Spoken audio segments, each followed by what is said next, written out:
Welcome back. Today we are diving deep into a really fascinating topic, one that's, well, let's just say it sparked a lot of interest and maybe some confusion over the years.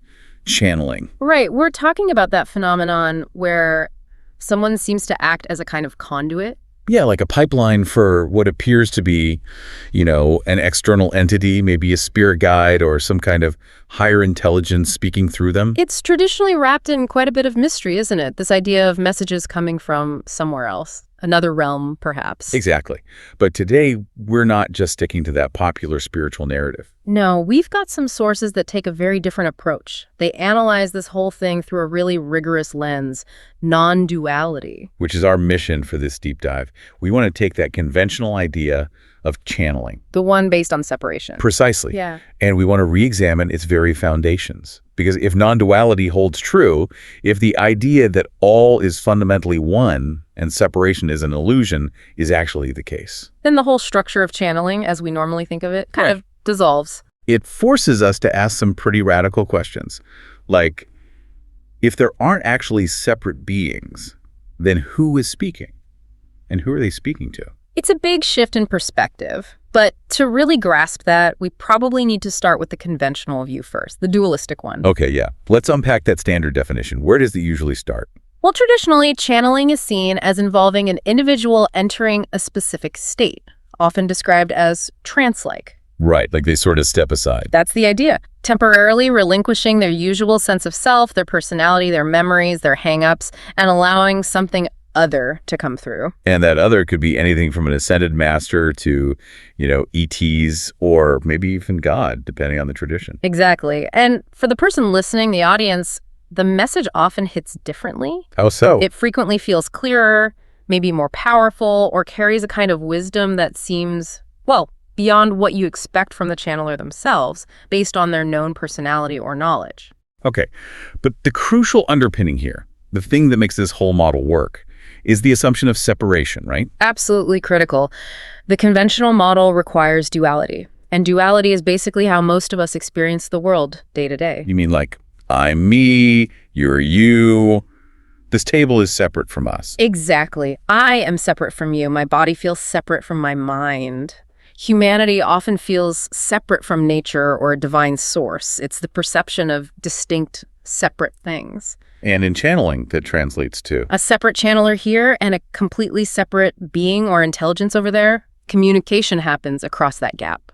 Which, thinking about it, almost automatically sets up a kind of hierarchy. It really does. The external being is usually perceived as higher, more evolved, possessing knowledge or insights the channeler lacks. So information flows downwards, so to speak. Yeah, precisely. And, this resonates with a deep human desire, I think. The desire to feel guided, to connect with something bigger, wiser, and authority beyond our own limited self. Makes sense. Yeah. But this entire picture is what non-duality fundamentally challenges. It turns it completely on its head. Okay, so let's make that pivot. Let's step into the non-dual perspective.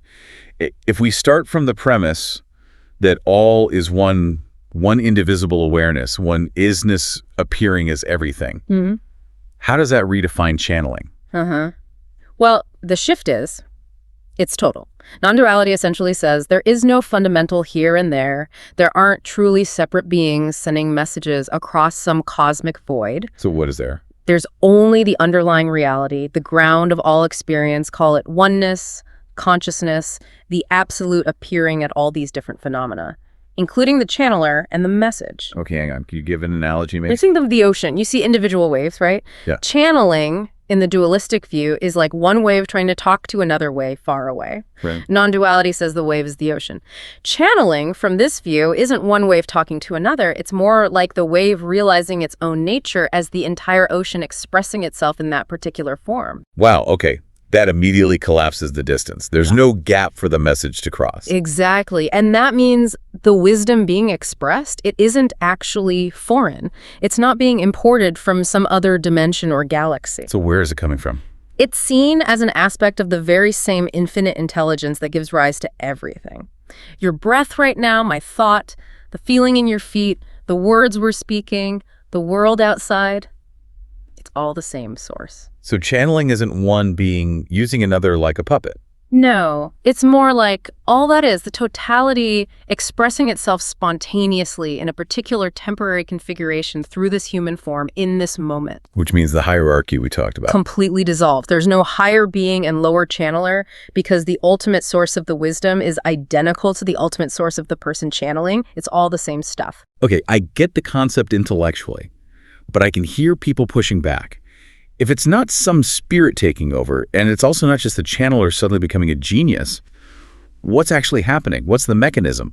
Why does it feel so different from just, having a thought? That's a really important question, and the non-dual explanation hinges on this idea of a temporary shift in identity. A shift in identity, how so? Well, most of the time, we are deeply habitually identified with what we call the personal self.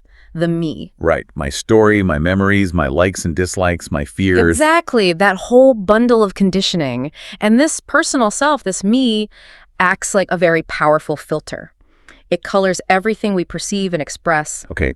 So in channeling. That identification softens, it relaxes its grip. It's not that the self disappears or leaves the body necessarily, but the fixation on that limited identity lessens dramatically. And when that filter becomes more transparent, something else can come through. Or rather, the wider field of intelligence, the source that's actually running the whole show anyway, can express itself more directly.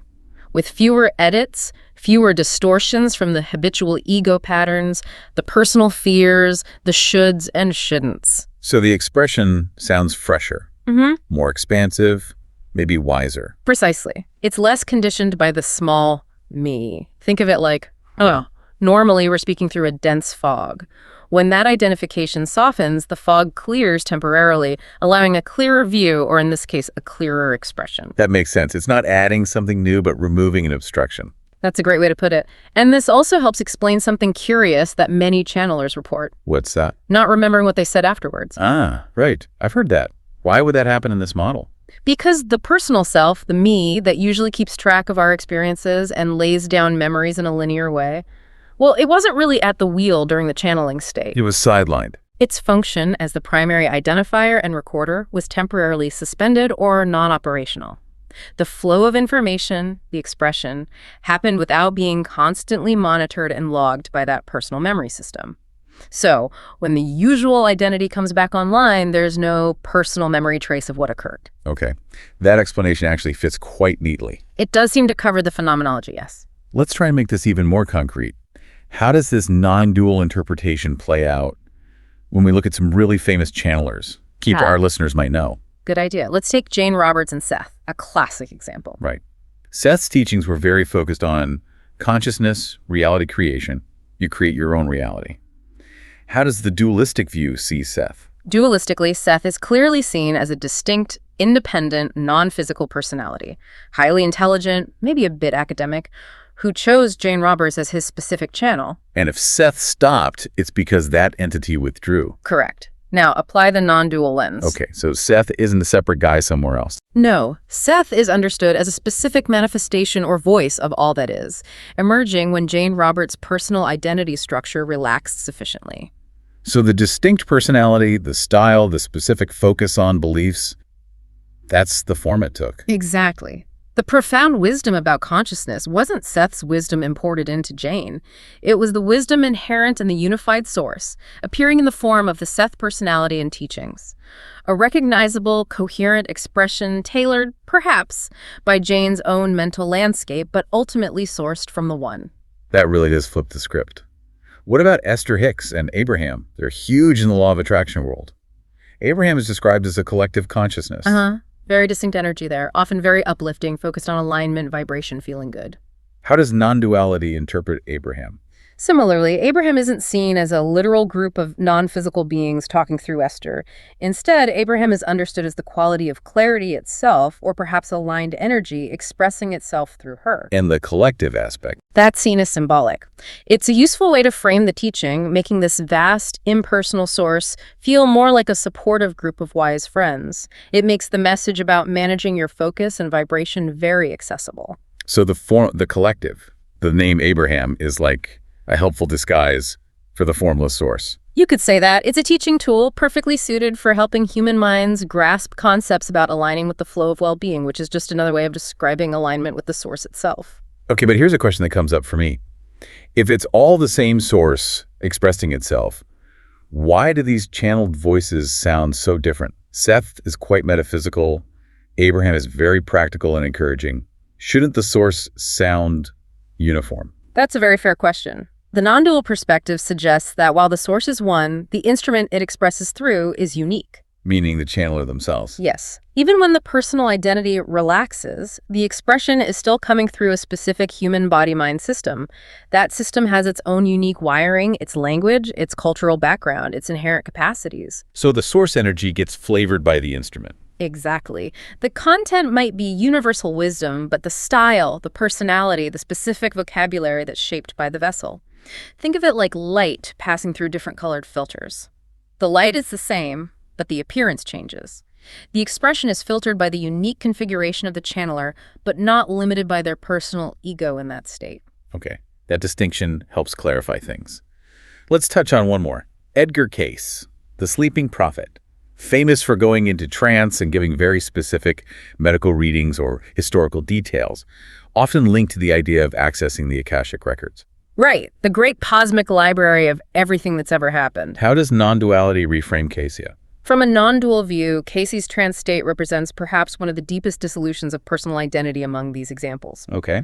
The information he accessed, whether medical diagnostics or details about past lives or ancient civilizations, wasn't pulled from some external Akashic library located elsewhere. So where did it come from? It was seen as knowledge that is always already present within the unified field of consciousness itself.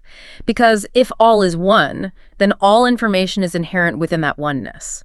Now, So when Cayce's personal filter dropped away, almost completely, then isness, the totality, could spontaneously reveal whatever information was relevant to the question being asked. Whether it was about a person's health or a historical event, all data is part of the unified whole. He wasn't connecting to something outside. He was simply ceasing to obstruct the infinite knowledge already inherent in the present moment, allowing it to surface. it's a radical reinterpretation, but it does seem consistent. It provides a unified framework, yes. Okay, so this non-dual analysis is compelling. Yeah. But it leads to another big question. If this wisdom is inherent, if we are all this unified source, why does the phenomenon of channeling even persist? Why do we seem to need this kind of special performance? Why can't we all just tap into this spontaneously ourselves without needing a Seth or an Abraham? That's a great point. And the sources suggest a few reasons. Firstly, human beings generally make sense of the world through stories, symbols, and characters. Like narratives. We do. Hearing wisdom from an abstract, undefined vastness or oneness can be, well, pretty overwhelming for the mind. It's hard to grasp. But hearing it from a named entity, someone with a personality like Seth or Abraham. Exactly. That's much more approachable. It fits our narrative structure. It gives the mind something concrete to latch onto. So it's like a psychological bridge. You could see it that way. And secondly, there's the role of the ego, the personal self. How does that play in? Attributing the wisdom to someone else, an external guide like Abraham, allows the personal ego to relax its defenses. What defenses? The part of us that resists new information, the part that says, I already know this, or who are you to tell me? When the wisdom is presented as coming from an external, higher source, the ego doesn't feel personally challenged or responsible for generating it. Ah, so it doesn't have to defend its own perceived knowledge or authority. Precisely. It can just receive the message more openly because the source is perceived as external and authoritative. It strategically bypasses the ego's usual resistance patterns. That makes a lot of sense. So channeling, even when people interpret it dualistically, serves a function. A very important one, potentially. It provides a direct, felt experience of insight or energy that feels like it originates from beyond the ordinary, limited personal self. Even if, non-dually speaking, that beyond is actually the core of one's own being. Exactly. That temporary suspension of the usual sense of self, that taste of a wider intelligence, acts as a crucial bridge. It can help nudge people away from a strictly dualistic view where all wisdom must come from others towards the non-dual understanding that all insight is ultimately a spontaneous expression of the self that is the whole.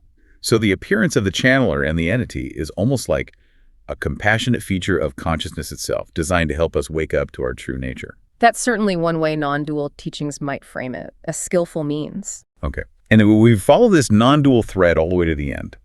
What's the final conclusion? Where does this ultimately lead?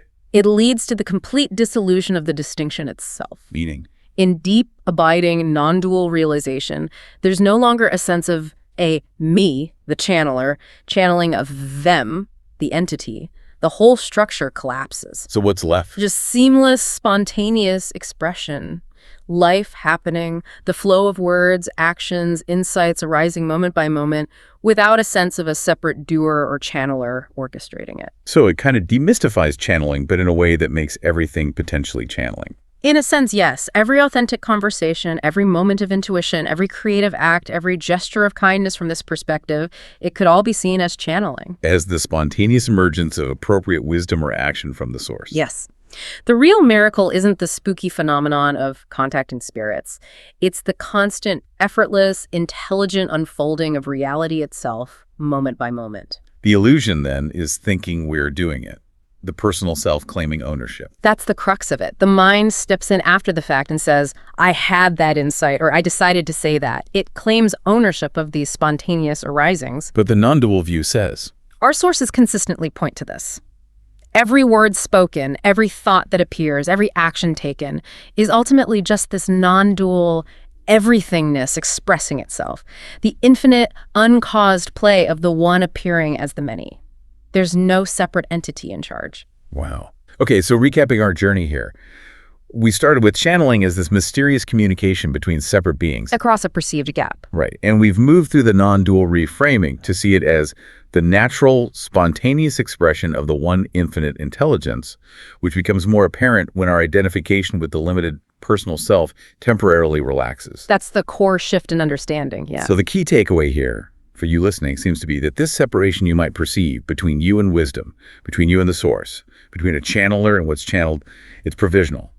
It's more like a story we tell ourselves. Exactly. The profound insight or peace you might seek isn't actually located somewhere else waiting to be beamed in.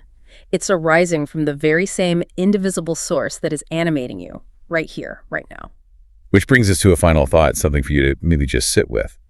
If, in the deepest non-dual understanding, the channeler as separate self disappears, and every word, every insight is just the infinite expressing itself, then think about your own everyday communication. Those moments of sudden clarity or an automatic helpful response, or even just a spontaneous kind word. What aspect of that are you still trying to control, filter, edit, or maybe claim personal credit for? What might happen if you could just trust that spontaneous flow a little more and let go of the need to own it? Something to consider.